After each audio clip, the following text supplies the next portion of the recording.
Hi there, Flat Cap Chef here, and today I'm going to show you how to make dumplings.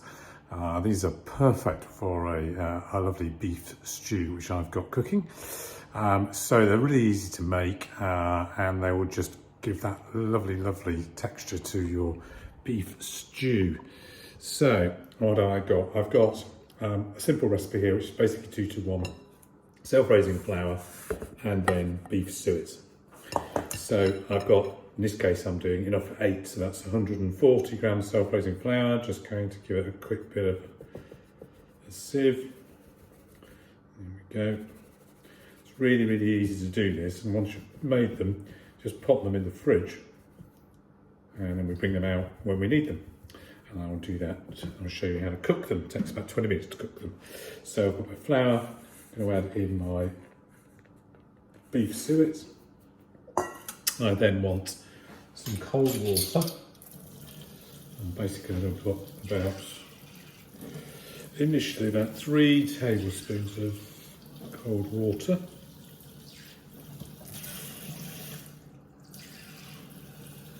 And there, I've got my little spatula, give it a stir around. Basically we're just trying to create like a dough,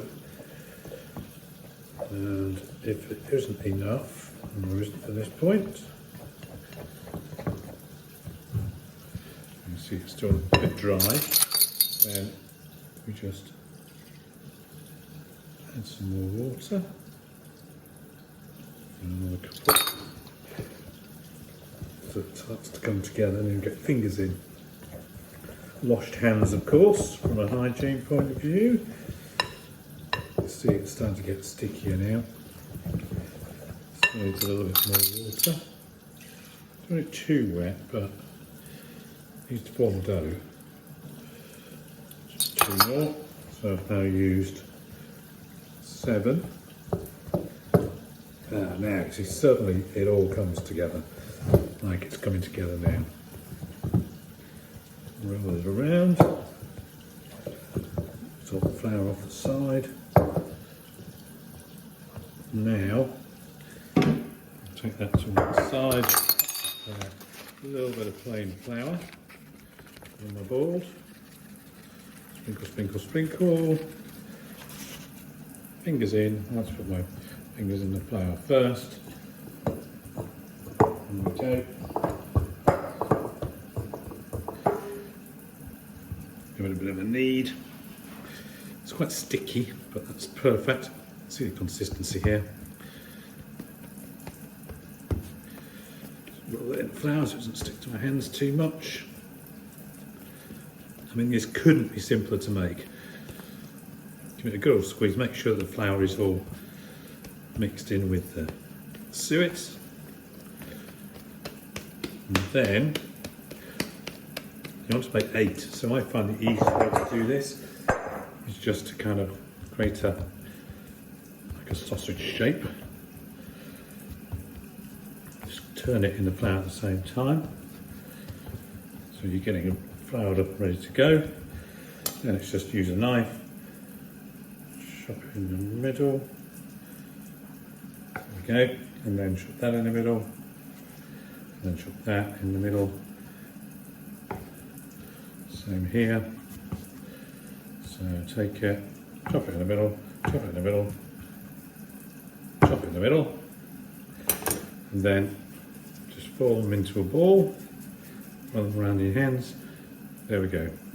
Do each one. Okay, so now I'm going to pop those into the fridge. They'll be ready to go, and I'll show you how to cook them in a moment. Okay, so here's my lovely stew. It's got about 30 minutes to go. So I'm going to take my dumplings, I'm going to drop them in here and place them in. I'm about halfway submerged. Give them a bit of space because they're going to expand as they cook. So the first 20 minutes I'm going to leave the lid on. So effectively what we're doing is kind of steaming them. And then for the last 10 minutes, I'm going to take the lid off so that they fluff up and go a little bit browner on top. So there we go. So lid back on. In the oven, I oven set at about 160-ish, so gas mark 3-4, and then we'll be back.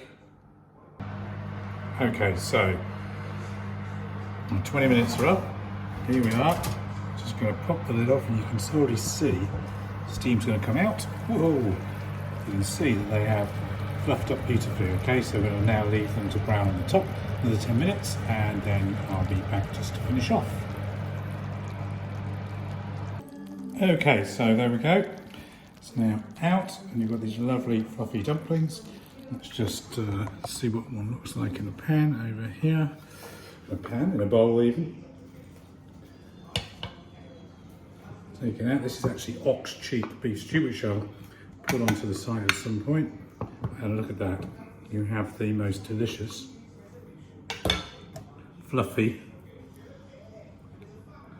light as a pancake, nice as a feather, nice as a pancake, like a feather, dumpling. So if you want to see more, then just subscribe. It's free, just means you get updates next time that I put a video up, which will be very soon.